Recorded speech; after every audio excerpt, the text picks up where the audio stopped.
We've got details of these and many more if you stay with me for the next 20 minutes. My name is Josh Quinn. Remember, we're live on DSTV channel 279. On to our very first story. Early in the day, Member of Parliament for South Day, Roxanne Nelson Dapiamapo, petitioned the Commission on Human Rights and Administrative Justice to investigate content of former Environment Minister Professor Frimpong Boateng's Galamsey report. The MP wants the investigative body to exercise its mandate and probe the many violations of human rights, corrupt practices, and issues of conflict of interest by persons cited in the report. The petition filed by lawyers for the South Day MP also wants Shraj to investigate claims of complicity of the former Environment Minister made by the former Secretary to the Interministerial Committee on Illegal Mining, Charles Bisu, after the report became public.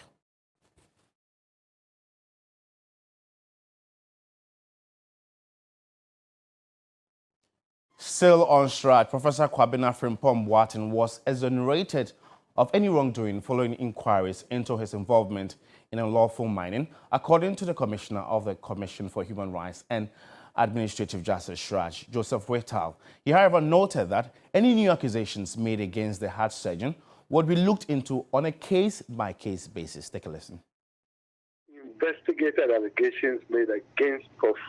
Frimpong Boateng. We went in and did a very thorough investigation, came out with our report, a 160-page report, and the upshot is that he was not involved in any illegal mining concessions. He had genuine concessions, which he had difficulty even starting the processing of those concessions because of community violence against his companies.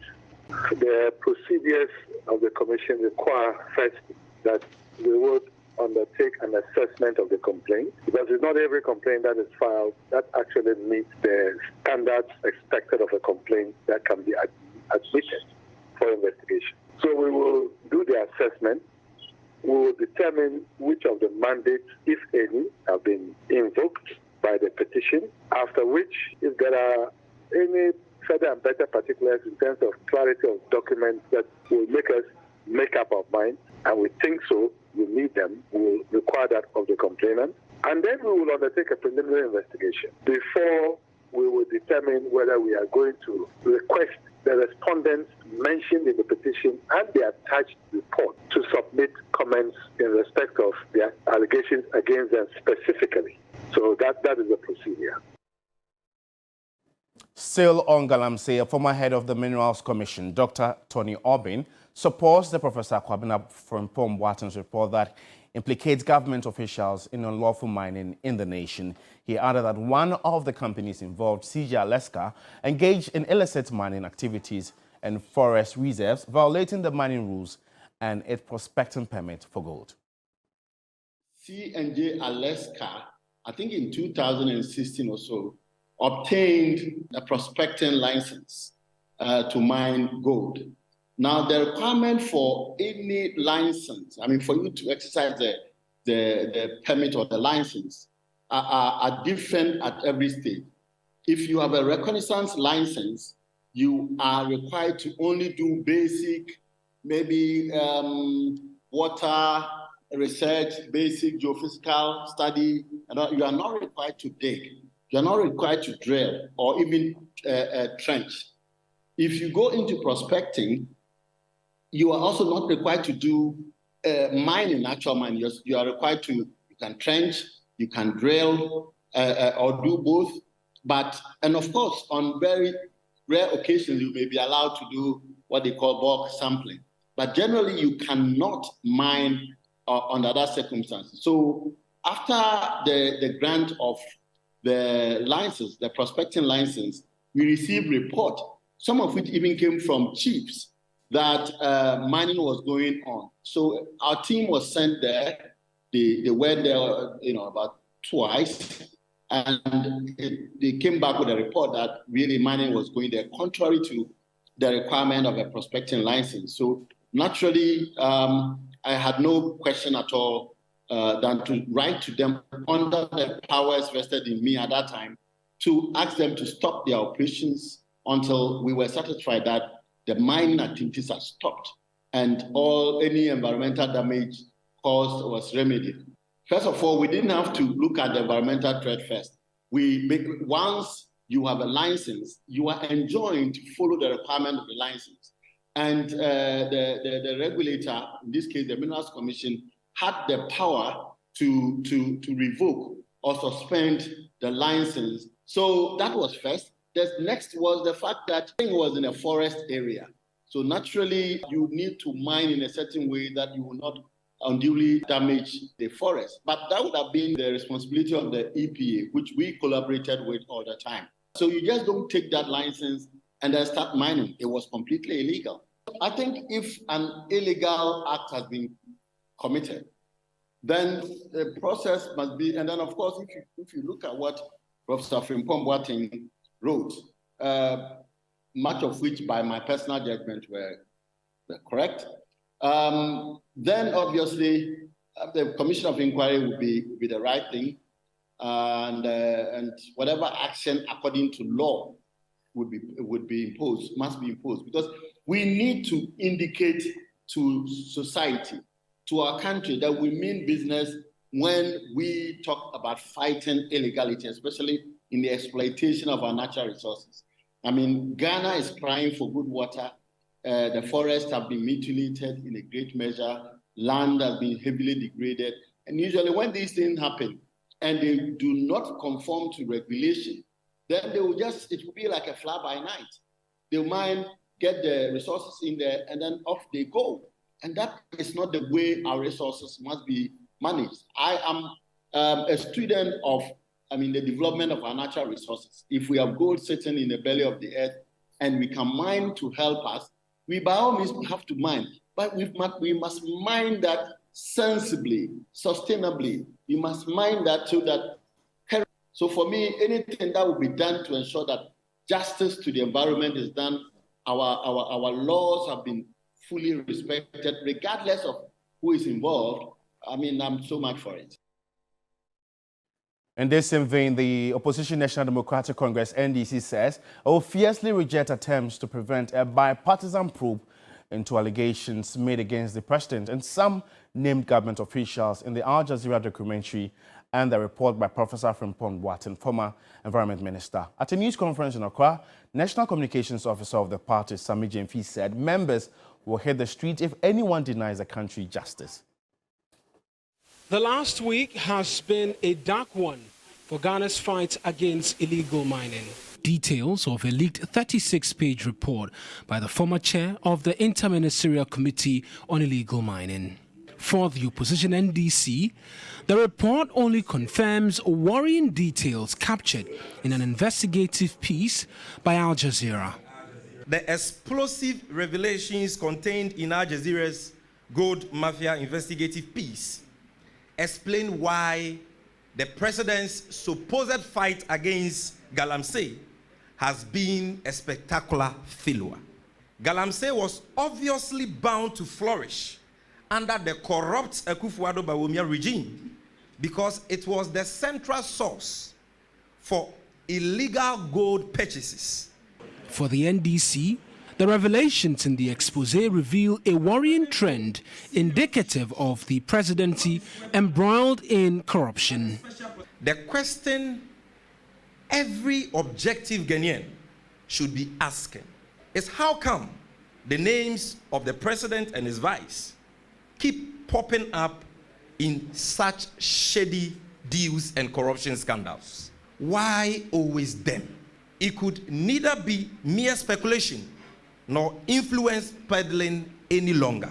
This trend has now received such unenviable global publicity and must worry every well-meaning Ghanaian. In both matters, though, the call is unanimous. A live bipartisan probe into both allegations by Parliament and the Special Prosecutor. As a further step to back our demands, the NDC shall formally, in the coming days, submit a request to both the Clerk of Parliament and the Office of the Special Prosecutor to initiate the necessary investigations into the gold mafia documentary as it relates to Ghana and the Galamsey report of Professor Frimpong Boateng. For the NDC, they will go as far as hitting the streets should there be attempts to stop justice from being exacted. We are demanding justice and we are demanding action. And if they don't give us justice, we will hit the streets, we will go to their homes. Enjoy from Galamsey, Omodia say ni pensio, edikum nipa. Nagana for the Eric Mawena Igbeta, TV3 News, NDC Headquarters, Accra. Away from issues related to illegal mining, the rate of cocaine abuse among young people in Ghana is becoming a serious problem. In TV3's latest feature by Godwin Asidba titled Married to Cocaine, he meets those abusing it, those ravaged by it, those in attempts to recover from it, and those working to ensure that it does not destroy an entire generation. Here are excerpts. Crack cocaine is extremely potent. This is one of the most addictive forms of cocaine and has led to the destruction of families and lives. I smoke cocaine since 1990. This is not my level, but because of friendship. For consumers of crack cocaine, it makes them intensely high.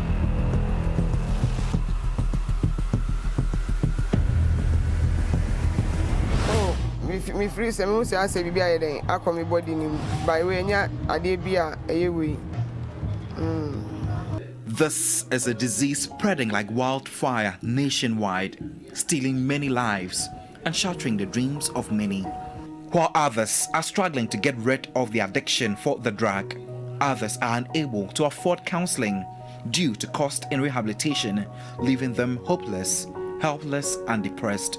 I was having trouble with academic performance, and I had a lot of pressure coming from my dad to set up and put in the results.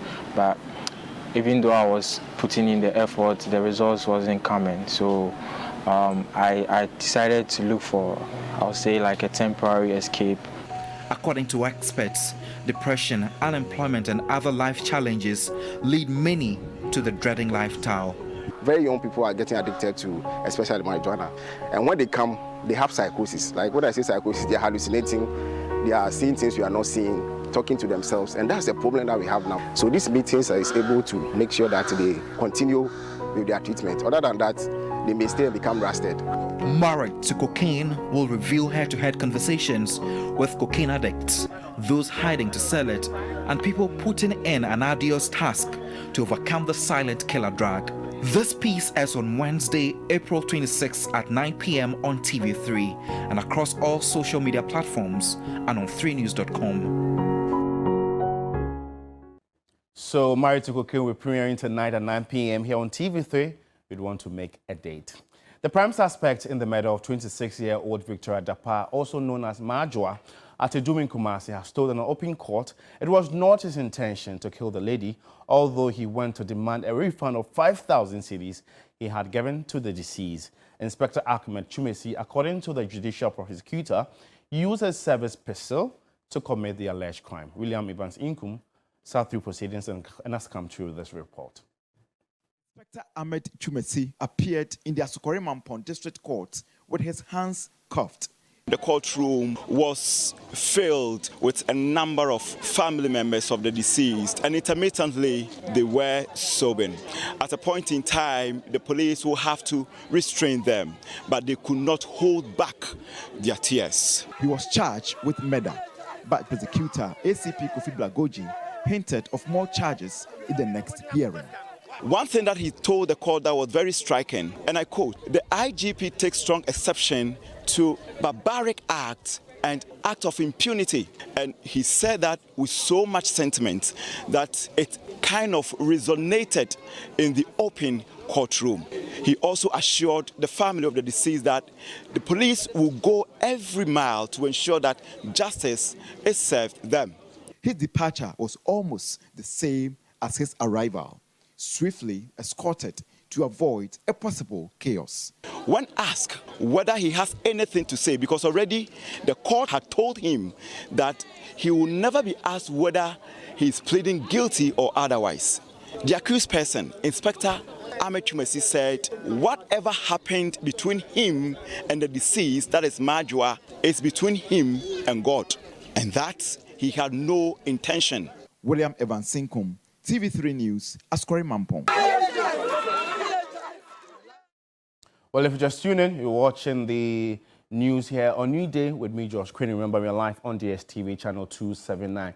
You can also share with us your views and contributions on stories that have been shared so far on our social media platform, TV3 Ghana.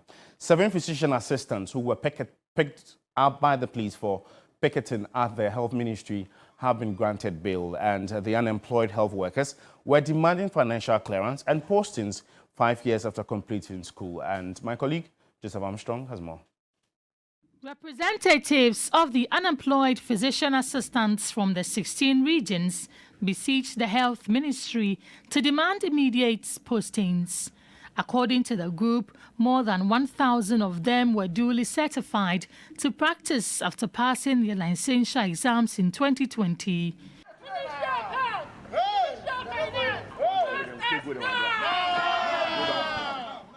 We talk of brain drain. We hear nurses going to UK during this COVID, doctors running away, health professionals running away. And we complain about that. Is that what they want the PAs also to do? So why would you spend resources to train a professional who is needed in the system and then be neglected? The leadership of the group were escorted by a team of police and national security operatives to present their petition, which was received by the head of communications at the ministry, Isaac Ofair. It is not just a matter of giving clearance. You know, getting clearance has to do with a number of documentations. As he rightly said, before, some institutions were supposed to be upgraded. Then they are now placed under the Ghana Medical Data Council. They are placed under them. And so pushing some data to Ministry of Finance for you to do recruitment comes with a number of formalities, which the ministry is still negotiating with Ministry of Finance. What grade are we putting them? They know. And so we would not say that we are putting the blame on clearance alone, but we need to work together so that we are able to get a clearance and then we are able to recruit them. If you recruit them 1 month, 2 months, 3 months and they are not paid, then they will still come back here and say that we have worked for government and we are not being paid.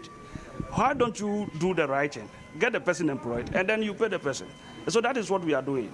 We can assure them that the ministry is pushing hard. But the group expected more than assurances. We see it as the usual way by which they've been dealing with us. I mean, a way of calming us down to coil us back into our shelves, and that is it. We are going to be here until we are exhausted. But as it stands, we have enough energy to continue to picket. You brought your mattresses and everything? We have prepared. In fact, the Mother Association is behind us. So if we need to bring mattresses, we were of the hope that it wouldn't get there. But from the look of things, it appears it has to get there. We are pressing down on our demand until something positive comes out. For refusing to disperse, 7 of them, including their leaders, were picked up and sent to the Accra Regional Police Command, but were granted bail. And now that takes us to the foreign front. U.S. President Joe Biden has announced that he will seek re-election for the presidency in 2024 with Vice President Kamala Harris again his running mate. Now 80 and already the oldest president in U.S. history, Biden had long signaled he would run for another 4-year term. In a video to launch his bid to retain the White House, he cast the next election as a fight for democracy and personal freedom, saying, "Let's finish the job." But the Republicans called Biden out of touch for seeking re-election, claiming U.S. citizens were counting down the days until they can send him packing. Donald Trump has already launched his bid, meaning the pair could be set for a rematch of the 2020 election in November next year. The first flight evacuating UK nationals has left Sudan, Downing Street says, with 2 more planned overnight.